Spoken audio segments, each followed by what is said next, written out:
एक संत थे, वे भगवान राम को मानते थे। कहते हैं, यदि भगवान से निकट आना है तो उनसे कोई रिश्ता जोड़ लो। यहाँ जीवन में कमी है, वहीं ठाकुर जी को बैठा दो, वो जरूर इस संबंध को निभाएंगे। इसी तरह संत भी भगवान राम को अपना शिष्य मानते थे और शिष्य पुत्र के समान होता है, इसलिए माता सीता को पुत्र वधू बहू के रूप में देखते हैं। उनका नियम था, रोज मंदिर जाते और अपनी पहली माला भगवान को पहनाते थे। पर उनकी ये बात मंदिर के लोगों को अच्छी नहीं लगती थी। उन्होंने पुजारी से कहा, ये बाबा रोज मंदिर आते और भगवान को अपनी उतारी हुई माला पहनाते हैं। कोई तो बाजार से खरीद कर भगवान को पहनाता है और ये अपनी पहनी हुई भगवान को पहनाते हैं। पुजारी जी को सबसे भड़काया कि बाबा की माला आज भगवान को मत पहनाना। अब जैसे ही बाबा मंदिर आए और पुजारी जी को माला उतार कर दी, तो आज पुजारी जी ने माला भगवान को पहनाने से इनकार कर दिया और कहा, यदि आपको माला पहनानी है तो बाजार से नई माला लेकर आए, और ये पहनी हुई माला ठाकुर जी को नहीं पहनाएंगे। वे बाजार गए और नई माला लेकर आए। आज संत मन में बड़े उदास थे।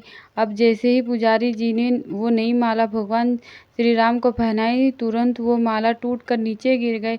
उन्होंने फिर जोड़कर पहनाई, फिर टूटकर गिर पड़ी।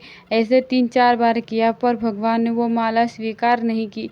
तब पुजारी जी समझ गए कि मुझसे बहुत बड़ा अपराध हो गया, और पुजारी जी ने बाबा से क्षमा मांगी। और संत सीता जी को बहू मानते थे, इसलिए जब भी मंदिर जाते पुजारी जी सीता जी के विघ्न के आगे पर्दा कर देते थे। भाव ये होता था कि बहू ससुर के सामने सीधे कैसे आए, और बाबा केवल राम जी के ही दर्शन करते थे। जब भी बाबा मंदिर आते तो बाहर से ही आवाज़ लगाते, पुजारी जी हम आ गए, और पुजारी जी जैसे सीता जी के आगे पर्दा कर देते थे।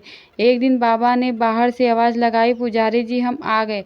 उस समय पुजारी जी किसी दूसरे काम में लगे हुए थे, उन्होंने सुना नहीं। तब सीता जी ने तुरंत अपने विग्रह से बाहर आई और अपने आगे पर्दा कर लिया। जब बाबा मंदिर में आए और पुजारी ने उन्होंने देखा तो बड़ा आश्चर्य हुआ, और सीता जी के विग्रह की ओर देखा तो पर्दा लगा है। पुजारी बोले, बाबा आज आपने आवाज़ तो लगाई ही नहीं। बाबा बोले, पुजारी जी मैं तो रोज़ की तरह आवाज़ लगाने के बाद ही मंदिर में आया। तब बाबा समझ गए कि सीता जी स्वयं की आसन छोड़कर आई और उन्होंने मेरे लिए इतना कष्ट उठना पड़ा। आज से हम मंदिर में प्रवेश ही नहीं करेंगे। अब बाबा रोज मंदिर के सामने से निकलते और बाहर से ही आवाज़ लगाते और चले, राम तुम्हें आशीर्वाद दे, सुखी रहो, और चले जाते। सच है, भक्त का भाव ठाकुर जी रखते हैं और उसे निभाते भी हैं। चलो मन वृंदावन की ओर, प्रेम रस जहाँ छलके हैं। कृष्ण नाम से भोर भक्ति की रीत जहाँ पल पल है। प्रेम प्रीति की डोर राधे राधे जपते हैं, जपते दिख जाए चित्त को।